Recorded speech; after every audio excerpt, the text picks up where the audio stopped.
dhaggeeffadhu mubaarak maallaqa ibsaarraa wala bataanaan dhugumatti waan gurbaan kun jedhu gurbaa kana hin goone taanaan mubaarak nama onlaayinaa fayyadamu nama onlaayinaati nama miidiyaati nama isaa jiideen afur asirra waliin jiru reefu mana namaatti ture haafisee hin galche hin buusin ibsaa nama san hin buusin namarraa jiru san hin buusin haas keessa namarraa nama jedhamu san hin buusina ol deebisi namarraa nama jedhamu san ol deebisi dhaggeeffadhu kanaaf amma wanno goonaa kun dubbii gabaabaadha abbaan feetan booha abbaan feetan iyya abbaan feetan waca wanni qabame galmaan ni gaama hayni abbaadhaaf ni gala hayni abbaaf ni gala gaafas hin jiru jaaribsaa qabeetaa jiru amma mubaarakuma akka qaba amma ibsuma akka qaba yoo kana fuutee ammoo nama wayii bakka buuftee gosaa fi gandaan dhaabbattee afaan banuu barbaadde afaan bane abbaan feete tokko lammaffaa feebasii rasuulaa miti feebasii waaqayyoo miti maleekaa miti ilma namaati dogoggoruu danda'a balleessuu danda'a hayri namaa karaatti daruu danda'a isammoo teesseet obsiteet dhageeffatteet hubatteet qaama lachuu bakka takkatti afeertee badii fi dhugaa abbaa qabu laaltee adda baafatte warroonni amma bu'aa jirtani haammayyaa jirtani wanni isinii galee takkaa hin jirtu dubbiin kun kalee jalqabame dubbii kalee jalqabame osoo namni nu haasa'ee qaama lamaa waliif fidee waan jiru laalin eenyu akka cubbuu qabu osoo nu batin sababa ganda keetiitiif ka'ee iyyitu namni sirra hin jiru tokko lammaffaa fe'amasi maleekaa gootee karraa iyyutu namni sirra hin jiru lama faarsee bulaa abbaan hin qabne guuza fayyaa dee hin qabne taate komentuma macaafta carraan itti qabdu komentii qofaan ba'uudha dhumate ammas mubaarak musammaa nama ni jaalannaa yes ibsaan nama mubaarak jaalakaa ture bar nama gaafa mubaarak kufu harka beekaasaa ture sigalee garuu mubaarak akkamitti hiriyaa kalee isaa wajjin dhaabbachaa turte nyaate jaalibsaan kalee mubaarak baadhachaa ture akkamitti mubaarak garagaleen gaafii sitti ta'uu dhabeet isa hubachuudhaaf yeroo ifii kan nu dadhabdeet ganda keeyyatti hin bu'in ganda keessatti namni bu'u tokko hin jiru jimmaa fi mubaarak hidhatuma waliin hin qaban mubaarak oromoo guutiiti ilma oromooti akka itti hubatamaa jirus maqaa nam tokkoo fi tokkoo kana miidhagee qofaan kana haala abbaan iyyitee ijjisin dhageenyu ustaaza garraa kanina osoo ustaaz dura namarraan kun dubbatee ibsaanatti tola mubaarak isin afeerraa wanni kun akkasiin dhumtu goona ani amma ibsaa wajjinis hin jiru mubaarak wajjinis hin jiru ani amma ustaaza fa'aa wajjin jira ustaazaatu carraa kenni please يا أستاذ السلام على رسول الله بسم الله والصلاة والسلام على رسول الله صلى الله عليه وسلم السلام عليكم ورحمة الله وبركاته ندر يا سلمان كيف أيانا جاية والله دبي ديرا دبت بيته تقرأ تربين اللي ننجو ترسول اللي نبرسي عليه الصلاة والسلام نما تقوقو نما دفي قومتي نمسا لما لجوتو في داني إسال لمن كان القرآن في سنة رسولاتنا الدقاق كيسا أمو نمني غري أدرا يا المانكي بكيد تنس نينجا نم لما قول لولي نم لمين سني ولا لملي سبابي كندانو تنفيدنا أورمون تك تنا بكدا تنافو بيجا بابا مبارك نمني اتليها تياما مبارك الله الركل ليمتي وان برات اللي نجرا عن اللي نسابر بلي نما برات الرا نتسيني على في تاني معلق نما برات الرا دبرتيتي فيه بكري وجوجات من دون الرافور يسانو مبارك جنا دبني تيني مبارك دبيتشن سوق أبنانوتي معرف جرجري ميديا تلام مانباني تنافو أدرا مبارك نوياما الراقافني المديرات النينيس يوني كفرت شو دبي نوتي هنقدن دينيو دابني يو دكاتي دابني نكفلا فرجو نجر تنافو بليز اتدولا ما في دبين كن برو في إفتان جينا أندو كاسنيم برو في إفتان في قافلة ما في سدي جنة إلى أمان تي نماف واني سرسبونسبلتي فوني إلى ما دبرتي سني في مجاهد من تنكم بلا ما خلني ما لين كفلمني تنافو آتي رسبونسبلتي فرتنا سيستي نتي كفل جتني وان ندن ديني تندين جينا أبتشرا قافة سم في داتي ندرت قافة إيوج إيه يوم كفلا يوم كفلا كفلوك أبا مالي فودي سلطانتي إيه بيخي النوم من كفلوك أبا لي يو سنو قوتو نم تقوقو بلسي نطير را كفل يوزو جتشون نما خنا واني برسن جتشون تنافو نمني تدعاتن سنجو يا نقافنا يا أما يا ماتي yoo dhugatti fuudhe yoon kanna qabaannaan inni olii fi gad naannawa deebisuu qaba maallaqa namaa إن الله لا يستحي من الحق أمو قد نتم في دينها وهيوتو وانت كجتن جمع في عرقي وانت كجتن جمع في عروسي وانت كجتن ولو في جني جتن ربي هداية سني آخرنو جولي ولتم بوسنا ربي صدا ربي نملا بقول لي نملا من سني قرسنا يو نملا من سن قرسو دلبي نملا من سن بالو تيك توك راغنا باسو قبنا نوتي ولتي نكنا أكسيتي جاتوما وانا رجيسني أما نمتنا كياما ayya mubarak anu niyya mara kon kabur rakatina namarra guta ka dubadu cara sa kaneneti atibo wan berarti ke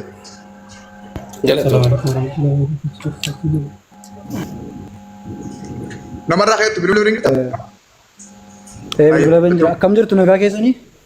kana gatu الحمد لله Baga jiraatanii nan jiran illee obbolaan kiyya illee rakkoo hamaa keessan jira baay'ee tokko sababa mubaarak masannaa kanaatiin darara hamaa keessan jira. Labsiin taanes narratti labsiise waan hin jirres narra kaa'e. Hedduun adoorsaa jira samoona kana waan an hojjedhu keessas galee bakka waan tan taane narratti hojjechaa jira. Qaama warra amaaraa kanatti dabarsee na kennee ani onlaayinii kanarra yumti to qaamaan harkaan keessatti na kennee dasna jedha ture. Garuu har'aan maqaan nyaachaa jira dabarsee si kennisiisee lubbuun siisaa akkas si gosa maal si gosachaa jira. Kanaafiyyuu isaanii har'allee rakkoo hamaa keessan jira sababiin isaa sababii mubaarak masannaati. Ani ijoollee biyyaatii fidee gara kaampaanii geesseera kaampaaniitti kenneera ijoolleen hojii hojjechaa jiru. Hojii dhaabsisee kaansileeshinii natu sinii fuudha hojii dhaabaa jechuudha. Otoo abbaan qabeenyaa sun lakki ijoollee hojii galan dhaabsisee hojii. dhiifama lola akkasii dhiifama ijoollee warra kudhanii yoo ta'e hawaasa guutuurratti ba'anii himatanii hold on dhiifama bareedaa dhiifama fiidiyoodhaan bahuu dandeessa ta duraati ka dubbattu fiidiyoo yoo bahuu dandeesse dhagahi fiidiyoo yoo bahuu dandeesse dura ibsa dura mucaa keenya kana isaa hiikaa hiikneeti sabooda keetis maalifi ka dura du'ee awwaalan sabboota yoo fiidiyoon baate waan ati jettu yoo dhugaate ammani dhufaannini dura isa kana waan jennee Ustaaza kiyya galatoomi yaadni kee kan bareedaadha.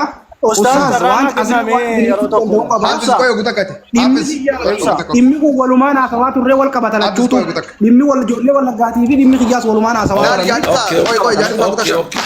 hafiz gutaka muti kabaddo laal ustaaz ana waati dabala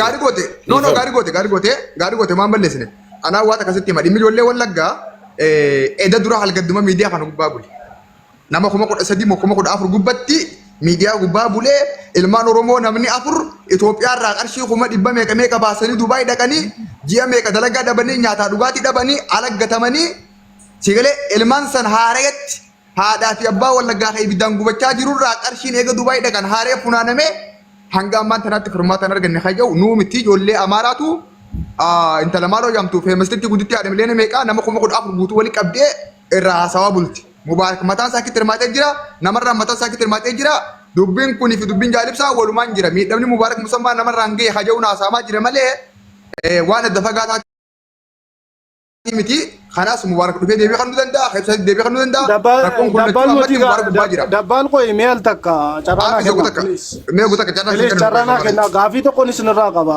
Gaafiidhaaf as hin jirru nutuu gaafii qabnaa qoy difaadhaaf as hin jirru dhiifama naa godhi yoo difaa taate. Sii deebisaan difaa nama tokkorraa hin jiru.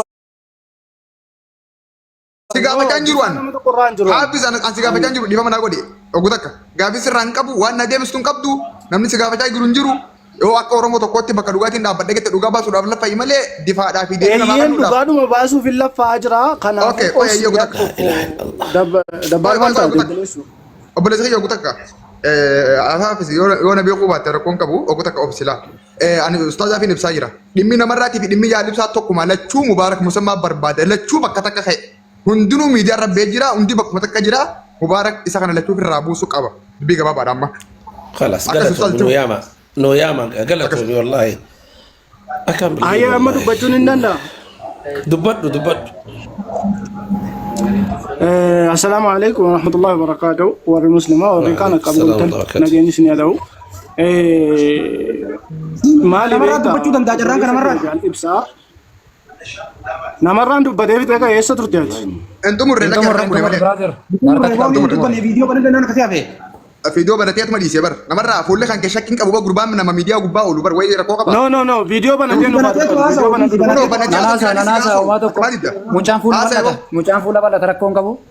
يا Video banatu Dhugaadha rakkoo إلهي akka been akka nam tokkotti tuman balleessellee tuman dhabeellee bakka mubaarikiif ani hiriyaa tataa hin taatu wanti ala isaatiin ala isaan ta'a malee hiriyaa mubaarik ta'uu hin danda'an walumaa gala garuu inni shira inni irratti xaxee jecha hallayyaa na buusaa jiru shira inni irratti xaxee boolla na buusaa jiru kan namni hojjetu miti kan seexanni hojjechuu hin dandeenye sinii galee kan ofiisaa mana isaatti xumuruu danda'u kan ofiisaa askeetti ijoollee keenya faana xumuruu danda'u gara mana habiibaa maal jedhan sana warra afaan inni kan dubbatu isaanitti dabarsee na kennu dhimma koo achitti geessee nama 15,000 irratti achirratti haasofsiise.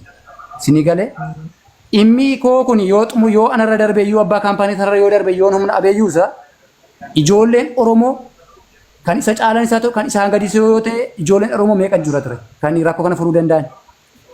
Sinii galee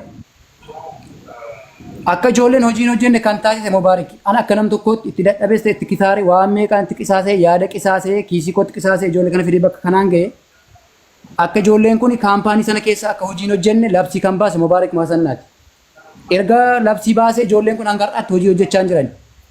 Sinii galee abbaan qabeenyaa sun immoo itti gaafatamummaa isaa fudhatee ijoolleen gara imbaasii deemanii too gara laayifiitti hin bahin dura imbaasii deemanii himatanii imbaasii mucaa sana abbaa qabeenyaa sanallee waamee farramsiisee guyyaa gaafa akkasitti akka xumurtuufi jedhan. Eeshijee irratti walii galee waraqata fudhatee galee abbaan qabeenyaa sun. Abbaa qabeenyaa sanallee gara laayifiitti waamee faanaasee ani dirqama nan qaba dirqama seerri dirqama natti laate qaba dirqama koonaan ba'a ijoollee hojii naa jalqabsiisi Mubaarik ijoolleen borii kaasanii akka hojii na jalaa hin hafne ijoolleen hojii hin deemne jechaa jiru jeen gaafa gaafatu kaansileeshiniin barbaada malee ijoolleen hojii hin deemanii akkasti labsii akkasii baase hanga har'aatti ijoolleen keenya sun hojii deemanii hin jirani hojiitti illee bahanii hin jirani waan nyaata dhabanii waan dhugan dhabanii iddoo bulan dhabanii ni jedhamu. Bakki bulti bakka kumuree bakka kaampaanii kennee jira. Gatii nyaataallee kaampaanii kennaa jira. Siigalee miindaan biyya kanaa immoo ji'aa fi guyyaa 20 hanga 15tti kan kennamu. Siigalee kaampaaniin kamiyyuu jechuudha. Ani mataan koo kaampaanii keessaan hojjedha. Kaampaaniin tokko gaafa kennu ji'a tokkoo fi guyyaa 20 hanga gaafa guyyaa 15tti kennu.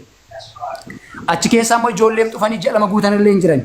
Amma asirra taa'ee gaafa laayifirra taa'ee ijoolleen ji'a 4 guutanii ji'a 5 guutanii. Nama tokko bichaa namni fidee duratti kenne nama jechuudha. Innillee miindaa qotee jira. Siigalee Kana darbee Mubaarik Masannaan har'a rakkoo waan irra geessaa jira. Ani boru rakkoo hamaa keessallee yoo hin bu'e anaan qabee garantiin gara qaamantaan itti illee nageesse rakkoo balaa namaa yoo narra bu'e sababa Mubaarik Masannaati. Ati koo nama fiduu eeyyama hin qabdu naan jedhe. Anatu fiduu danda'a naan jedhe. Darbu maaliif barbaachisa? No, lammaffaa deebitee siin beekaa murteeraan sirraa fuudha. Lammaffaa deebinaan nama darbanii beekaa murteeraan akkasumas sirraa fuudha. Itti fufee. Namarraan xumurre. Hin xumurre. Kanaafiyyuu isa yaadani qabu yoo jiraate ilmi xannaa tokko har'a yookaan namni immoo achii gadi guddatoo hin ta'in namni tokko jee lama jira. Ani koo akka namaatti har'a hojjedhee yookaan kaampaanii isaa ta'u eeyyama isaas yoo naqa tokko jee bor lama jechuun nan danda'a. Ati akkamittiin nama fiduu dandeesse kan nama fiduu danda'u anaan jedhe akkas afaan namatti baasee jechuudha laayifirra taa'ee. Ijoolleen ufuu barbaadan karaa koo nama akka kootiin uftu malee akkas uftu kenna. Nama akka kootiin uftu malee akka nama akka mucaa kana nama oofisii hin qabne nama yeroo biiroo hin qabneen akkamitti ufuu hin dandeessanii jedhe. Tokkoffa kaampaanii sana kisaara keessa buusee abbaa qabeenyaa sana jechuudha. Lammaffaa immoo ijoollee kanallee deebisee harka keessaa fudhee bakkeetti gataa. Jaalibsaa. Sinii galee. Dubbiin kun dubbii uummanni Oromoo guutuun quba qabudha. Dubbii kijibaa fi dubbii dhugaatu wal makamaa jira. Kan maallaqa keetii dhugaa ta'uu danda'a. Irraa qabaachuu dandeessaa. Dubbiin kan kee dhugaa. Obboleessoo kunis dhugaa ta'uu uummanni Oromoo guutuun quba qaba. Waan sana quba qabna jala jirra. Ijoollee nama 10 ni fide. Maqaa armee isaatiin fide. Ijoolleen fedhii keenyaan nu miidhee jira waan nyaannu dhabnee hin dalagnu isa bira kaansileeshinii jedhanii si himataa turanii bara obboleessoo. Mubaarik maalchi godhe Mubaarik kan ijoollee keessa hin fuudhuu keessa siin galu dubbii kanatti siin galu siin jedhaa ture bara nama 20,000 10,000 irra taa'ee. Ati Mubaarikiif maffalmin ilaame waan Mubaarik jalqabaa kaasee guyyaa tokko jalqabaa kaasee guyyaa waan nabe ijoolleen viidiyoo ba'anii qoy kaleessa ijoolleen viidiyoo akka ijoolleen baan kan taasise Mubaarik Dhaggeeffadhu. Mubaarak ikkuun ijoollee kana sittaasiin fuudhuu keessa siin galuu siin jennaa ture bakka ijoo guutuu qabna. Siigalee. Maal ta'a dabboleessu? Qoyoo gutaka. Yookaan ammallee haqallee taanaan ijoolleen kun. Namarraa obsa gutaka. Hafiz. Wanta kubachuu qabda. Kan jaalibsaa mormaan jiru jaalibsaan hiriyaa Hafiz qoyoo gutaka bibeena. Kan kee kun immoo waan uummanni Oromoo guutuun si kadhataa jiru. Hafiz. Gutaka jarjaru jirtaatiin jarjarin beekaa sidiisu jira dhageeffadhu. Gurbaan katti haasaa jiru uummata Oromoo bal'atti rakkoosaa waan isarra gahee himaa jira. Namni inni waan kanatti himataa jiru Mubaarakii hanga Mubaarak dhufee isaan lama wal mormanitti carraa isaa deebisuu aydellam difaa aydellam mina gabaante. Dabri bira isaanis innis tokko dhimmi hundinuu dhimma namaati hundinuu Oromoodha. Tokko dhugoomsee tokko buusuu hin dandeessu dhimmi kan Mubaarak keetii miti abbaqii. Darbi bira. Gurbaan yaada isaa xumura tudhiis. Xumura dhoobale imaduu sagalee kan gadageessifatte. hanga inni dubbitu namni Mubaarak beektan please itti bilbila Mubaarak fida. Maaliif? Wanni ni fuuna rakkoon qabu garuu haga ta'e dubbii qabbanaa haga asitti illee dubbii qabbanee walii galee isa fiduutii qabna malee bakka asitti lakkoofnee yoo fuune innis ibidda keessa yoo dhufe miira keessa galee hundaa'amu jecha itti darbachuu danda'a gaafa kana dubbiin ni gaalti malee qorruutti hin jirtu kan kanaaf malee Mubaarak